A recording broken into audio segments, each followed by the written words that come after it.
smoker. Said the God ain't no joker. All my people can cope. Don't praise Pope, you know. Watch me now, watch me now. Don't praise the Pope, you know. Tina. Hey everybody, it's Friday. Two Favorite Morning Show. This is Talia, 91.3 WBNY, Buffalo's original alternative. We're super excited this morning. Is my guest here? Yep, your guest is here. Hello, good morning. Good morning. How are you? I'm excited. Can you tell everybody that I begged you for this interview? And of course, now I'm running late. But I am literally so excited for you to spend time with us. And I just want to give you the time to introduce yourself. And then also, I wanted to ask you a couple questions about being an awardee and all of your accomplishments, but also anything that you want to jump in with, please interject, because I am a talker and I will just talk and talk and talk. No worries, no worries. Listen, you didn't even have to beg. I did, though. I was like, please let me interview you because you're outstanding. No. When you asked, I was like, of course, of course. So, yes, I am Znata Everhart, and I am Director of Diversity and Inclusion for New York State Senator Tim Kennedy. I am born and raised on the east side of Buffalo. This is my home. This is my hood. I love it here. And I love the work that I do. You know, it really is just a part of me. And I'm just excited to just continue to work, you know? Right. You know? You are also a mom, and I feel like a community rock star, right? I love that part of your story. She sounds like a rock star. You're making me blush. But I am a mom. I have a 21-year-old kid, as I call him, right? He's a man now, but he'll always be my kid. And he's just an amazing soul. And I just love my kid because, sometimes I'm just like, oh, my goodness, I have a 21-year-old. How did that happen, yeah, I love, my kid. I love my family. I love my community. And everything that I do in my community pretty much is about, how I was raised. I was raised on the east side of Buffalo.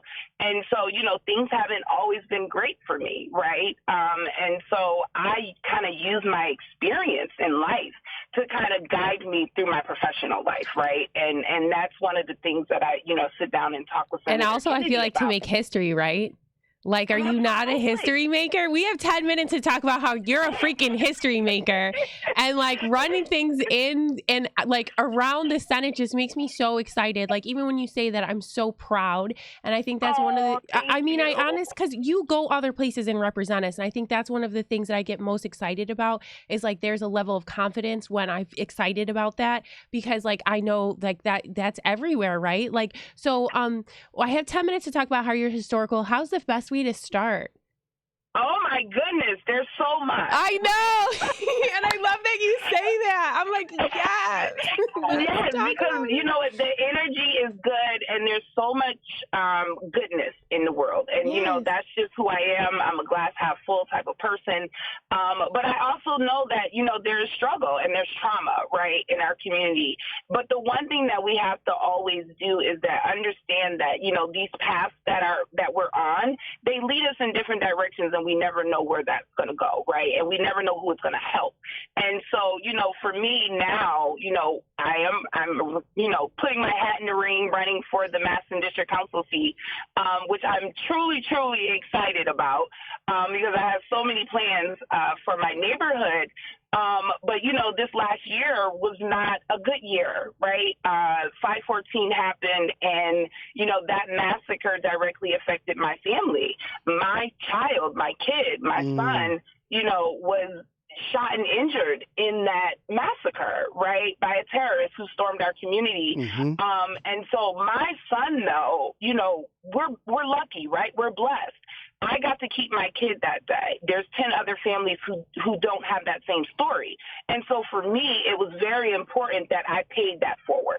right? I feel like because I got to keep my kid, because, you know what I mean, I didn't suffer the way other families suffered, I feel that it's my responsibility to get out here and talk about gun reform, right? And get out here and talk about racism and domestic terrorism, you know, and put myself in a position to where I can speak for my community on a national level, right? Which I did. I, you know, testified before Congress, you know, and had, you know, several really good meetings at the White House and talking about how we can help communities like the East Side of Buffalo, because the East Side of Buffalo is not, you know, it's not just us. There are communities like the East Side of Buffalo all across the country. And so the work that I'm doing, I'm trying to affect change in my neighborhood, but I want to see that change have a ripple effect across the country. So absolutely.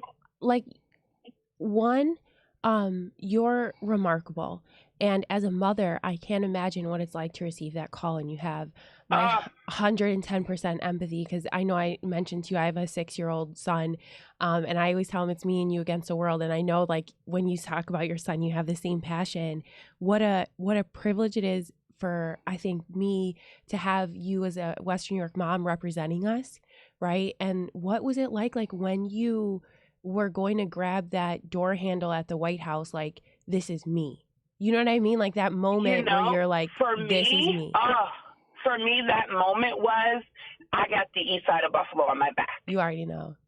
Right? You know, like, I'm bringing the East Side of Buffalo into this space with me, and they're going to hear me. Right? Because I represent the East Side of Buffalo, not just because I'm from there, but because I dealt with the issues on the East Side of Buffalo. And to me, the East Side of Buffalo is a beautiful place. Right. You know, like, I absolutely love my neighborhood. I love my community, and I want to see better for my community, for our community.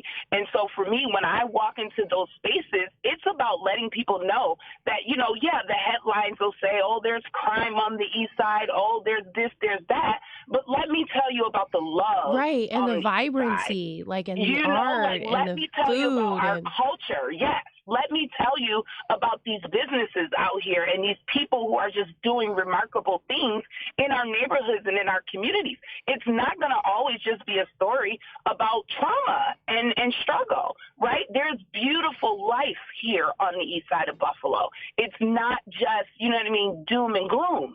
It is not. It is lively and it's beautiful, and I love it here, and I want more attention to be paid to this community, because if more attention is being paid to this community, then that means more resources are going to be funneled into this community, and then the change and the transformation that we make happen in this community will definitely have a ripple effect across the country. I am absolutely sure about that. I'm so proud of you. Sure about that. Like, I'm proud of you. Like, I am old school Buffalo proud. Like, I'm just like, that's my neighbor. You know what I mean? Like, you know, when you hear something, you're like, that's my neighbor.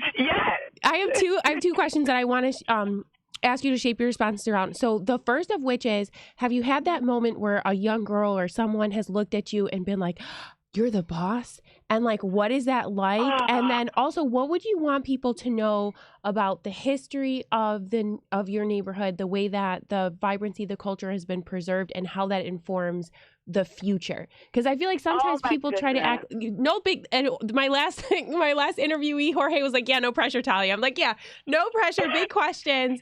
But I know that you can answer them beautifully, and I just want to give you time to reflect. So the first one is like, have you had that moment where like a little kid or someone from your community has been like, oh my gosh, you're in charge? Yeah, just this last week. Really? Tell me about it. So the last week in March, right? So somebody sends me a screenshot of this kid in his classroom. His name is Rashawn. I am obsessed with Rashawn now. Let's go. And he goes to school 6. And this kid, so for Women's History Month, all the students had to choose who their favorite woman was in history. This kid, Rashawn, chose me. Oh my goodness. What a compliment. And how old is he?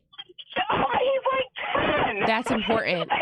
And he does this huge, like, poster project on me. And he has pictures of me and pictures of Zaire and just telling my whole story on his project.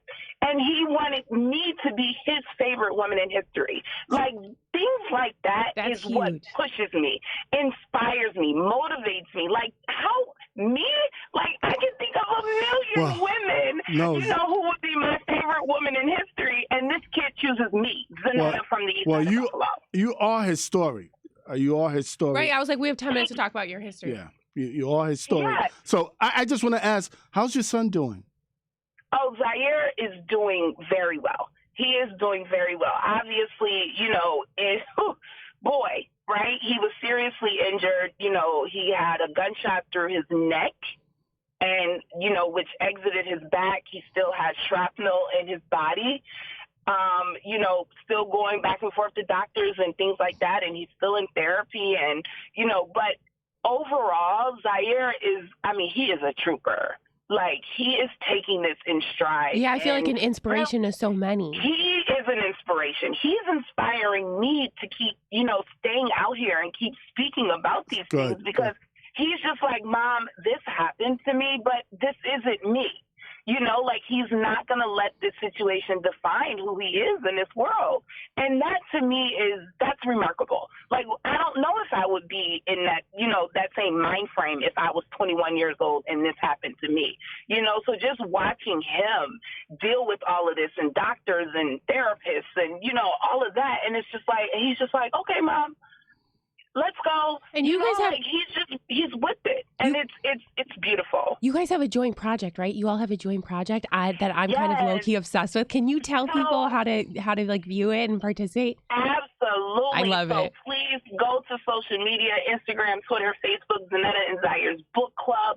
We started this book club because actually people were reaching out after 514 asking us for our GoFundMe. I said we don't have a GoFundMe, and we weren't going to start a GoFundMe. I didn't want people's money, and so we decided instead of taking people's money that we would create this book list. And people have been purchasing books. We have an Amazon wish list, Znata and Zaire's book list on Amazon.com, and you can go on there and you can buy books that teach kids about diversity and inclusion and acceptance and things like that. And so far, we've gotten over 18,000 books donated. No way. 18? Yeah. I'm sorry, I'm screaming. I always scream on the radio. 18,000. 18,000 books so far. And we've just been going on a tour. We've partnered with the Buffalo Bills, and we did a whole slew of different book readings with kids all over the city throughout Black History Month.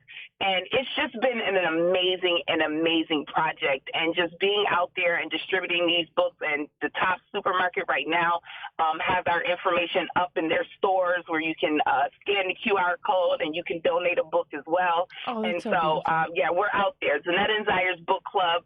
Please support our book club. Buy a book, buy a couple books. And send them to us so that way we can get those into the hands of our children in the community, because we have to teach our children about diversity and different types of people and acceptance, right? And that's what the book club is all about. I think you have just an incredible spirit, like the impact that violence had had on your family. It's almost like you've transformed that to impact thousands of other families in a positive way. And that's what we have to do. Incredible. We have to use our trauma for good. Mm-hmm. We have to use our trauma for good. And that's what me and Zaire want to do. That's all. I'm literally speechless because I'm like, how do I express to you my admiration? But I begged you to come. No, honestly, I begged you to come interview because you are an Erie County Commission on the Status of Women awardee. And obviously we know why. Like, hello, you're amazing. You got to bring her here. You got okay. So we want to invite you to come to the studio physically if you would want to join us. Let's spend let's spend longer time. I would love for you to bring your son if we can bring books. Awesome. Oh, and you know what? Obviously, like, my son wants to come to the radio so bad. That'd be great too. So that would be that would be like really cool for him because he's a child author. But a lot I've been inspired. Bring him some books. Oh, that's awesome. Good show. Can I just say, honestly, like, as a mother, like, you are such a strong example of what it is to preserve the spirit of a family, that I think that when I live in Buffalo and I travel other places and I talked about the strength of my neighbors, like, your story is like the story that is illustrative of that. I appreciate that. Listen, that is my kid. Always, I don't care if he's 50. I don't care how old he gets. That's my kid, and I am a mama bear. I protect him at all costs. I don't care. So I'm going to always be there for my kid. Miss Everhart, you are a hero for East Buffalo, New York. Okay, let's go for the whole city. We're gonna do like Karima for the whole nation. Let's go for the whole nation. But honestly, let's take some time to really bring you to campus. And I just want to say, like, thank you for providing such a strong example for us of what it is to preserve. I feel like also like the love of God and of like the spirit of like humanity, of like understanding and empathy. I have a million more questions for you. I'm not going to pretend like I don't, but I know that we're up against the hour. Our next caller is calling in from San Francisco. So if you will accept my apologies and accept my invitation to come in person, then I think I would feel comfortable ending by asking you if you could give, and this is what I said to Jorge, like your number one best piece of advice for like a young person or a student right now who's navigating the world. My best advice is just do it.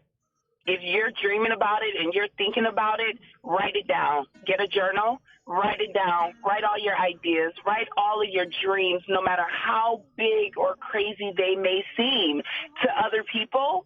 If it's your dream, go do it. Write it down, and I promise you it's going to happen. Thank you so much for joining us, and I look forward to when we have you in studio. Can you let everybody know where to follow you on Instagram? Because I'm obviously following you. But yes, Znata Everhart on Instagram, Znata Everhart on Facebook, and Miss_Everhart on Twitter. Znata, I'm so grateful. Thank you so much for the privilege of being able to speak with you, and I cannot wait to see you in studio with your son. I'll see you soon, girl. Thank you so much. Congratulations thank you for being here. Thank you for having me. Talk to you soon. Talk to you soon. Like, I'm just inspired by the people that come to my show. Like, it's sincere inspiration. Like, this is a real Latinas make history every day. Okay. Can you read it for me? Well, how do you say this one? Latinas make history every day.